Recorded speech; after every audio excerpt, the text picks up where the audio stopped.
Bienvenidos a Introducción al Control Automático de Procesos en el módulo de Modelo Matemático de Procesos, como tal. Habíamos visto en su momento sistemas de primer y segundo orden, cómo establecer lo que sería la transformada de Laplace, que era la primera herramienta fundamental de control automático de procesos, cómo establecer nuestros sistemas de control, cómo expresarlos como tal en diagramas de control, a través del álgebra de Broca, por ejemplo, y aplicando las diversas transformaciones para reducir dicho diagrama en la manera más mínima posible, así expresar la denominada función de transferencia del sistema. Esa función de transferencia del sistema en sí dependía de qué variable estábamos analizando o cuál es nuestra variable de interés a censar, qué instrumentos utilizo para censar y o controlar, qué equipos, cuál es mi planta de interés, qué elementos corresponden justamente a ese sistema de control. Y la idea justamente era obtener un modelo matemático que represente cada bloque constituyente de mi diagrama de control, ya sea el bloque de planta, el actuador, el sensor, el controlador, lo correspondiente.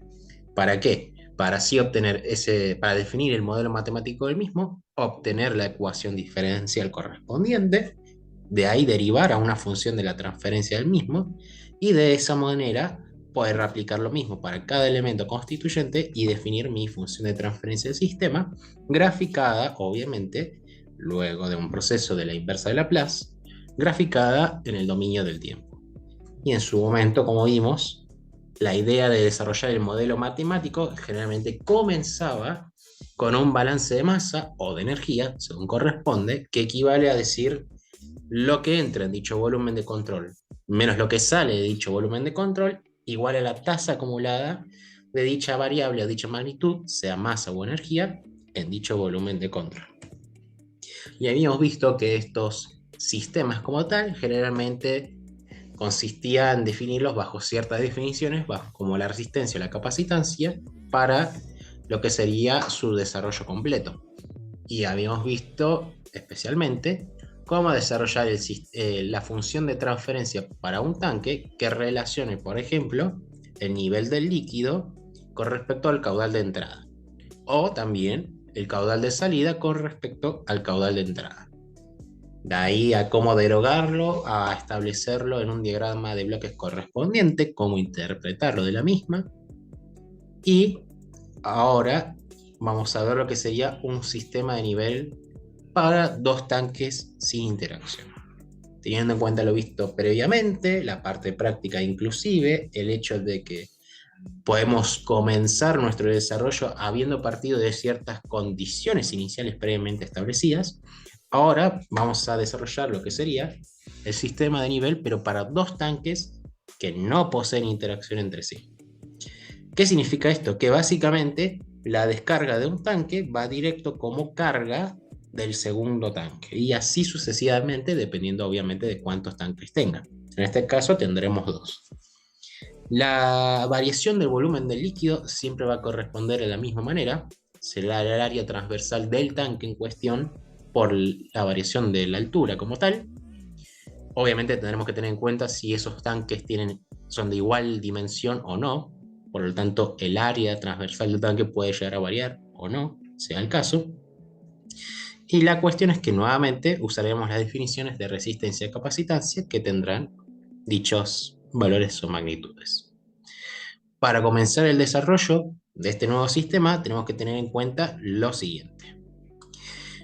Tenemos lo que sería el caudal de entrada como tal, tendremos un caudal intermedio y un caudal de salida.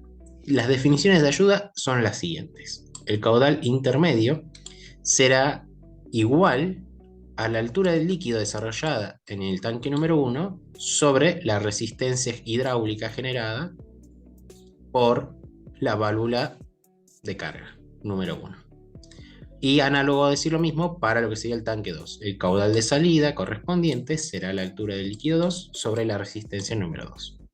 Y con eso comenzamos el desarrollo. Obviamente tendremos un desarrollo por dos. Tendremos un modelo matemático para el tanque número 1 y un modelo matemático para el tanque número 2, que es análogo al anterior.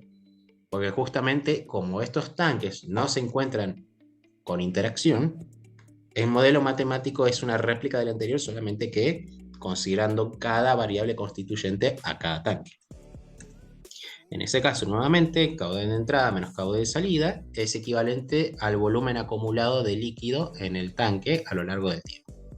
Despejaré dicha magnitud del volumen por el área, por lo que sería el área por el diferencial de H. De ahí la expresión de su caudal de salida respectivo, que será el caudal intermedio. Lo reemplazaré justamente en su definición.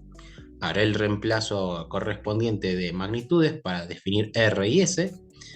Moveré variables de interés como son la altura en un lado de la ecuación y el caudal de entrada del otro lado de la ecuación para aplicar la transformada de Laplace respectiva y de ahí conseguir la función de transferencia que yo quisiera. Lo mismo puedo realizar para el modelo matemático del tanque número 2, solamente esta vez que el caudal de entrada del mismo es el caudal intermedio y el caudal de salida del mismo es el caudal de salida establecido. De ahí realizaré los mismos procedimientos teniendo en cuenta sus propias definiciones para obtener justamente la expresión de la ecuación diferencial como corresponde. Y de ahí justamente aplicaremos el proceso de la transformada de Laplace. Tenía estas definiciones previamente descritas en su momento. Habré obtenido esta ecuación del modelo matemático del tanque 1 y del tanque 2. ¿Qué debo hacer? Aplicar la transformada de Laplace. Aplico la transformada de Laplace, muevo este término al otro lado si quiero, dividiéndolo, aplico la transformada y simplemente me queda la función extra directamente en el dominio de Laplace. Lo mismo análogo al modelo matemático de cada tanque, teniendo en cuenta la transformada de Laplace de un diferencial y así sucesivamente para ir reordenando mi esquema y de esa manera puedo obtener la función de transferencia que relacione el caudal intermedio con respecto a la altura del líquido número 1, la función de transferencia que relacione el caudal de salida con respecto a la altura del líquido 2, la función de transferencia que relacione la altura del líquido número 1, del tanque número 1, sobre el caudal de entrada, y la altura del líquido número 2 sobre el caudal intermedio, o sea, sobre su caudal de entrada a dicho tanque. ¿Para qué me sirven todas estas funciones de transferencia como tal? ¿Cuál es la que me interesa realmente? Y la que realmente interesa en sí es la función de transferencia que represente todo este sistema como tal. Tendremos nuevamente dos posibilidades. Podemos establecer una función de transferencia del nivel del sistema como tal. En ese caso, la correspondiente es aquella que relacione el caudal de entrada con respecto a la altura del líquido 2. Si ponemos nuestro foco en obtener dicha relación, que será H2 sobre caudal de entrada,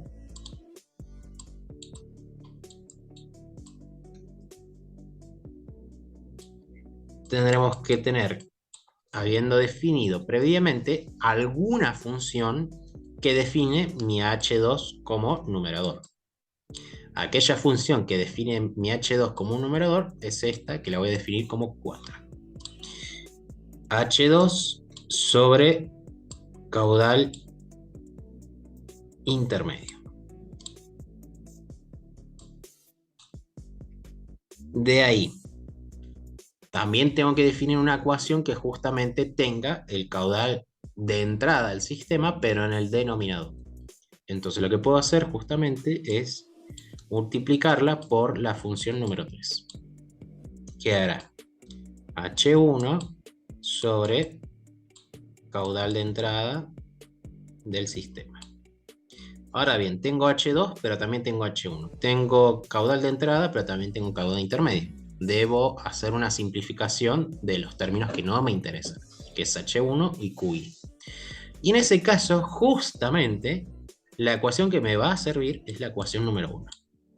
Justamente la ecuación número 1 que relaciona el caudal intermedio por sobre la altura del líquido número 1.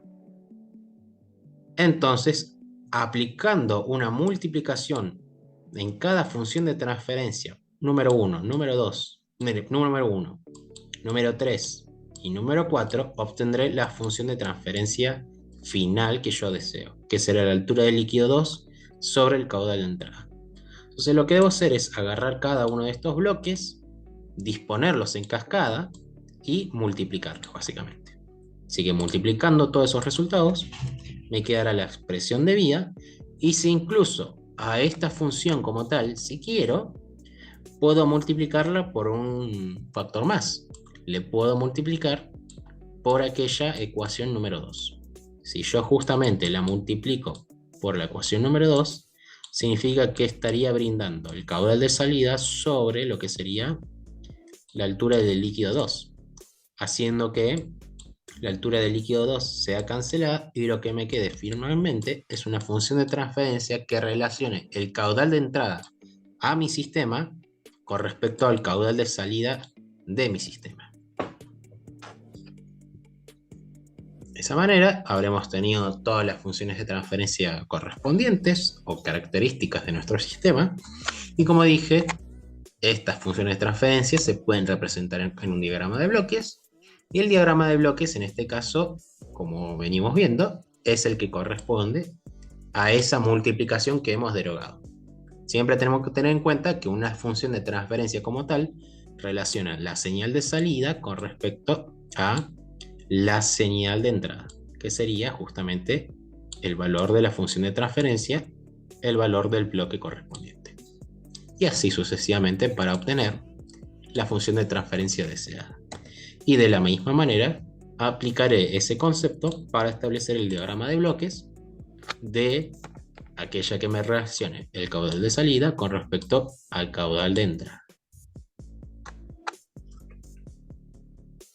Antes de continuar, realizaremos un breve corte y de acá continuaremos a lo que sería la parte práctica antes de adentrarnos a lo que sería este siguiente tema. Así que nos vemos en el siguiente video.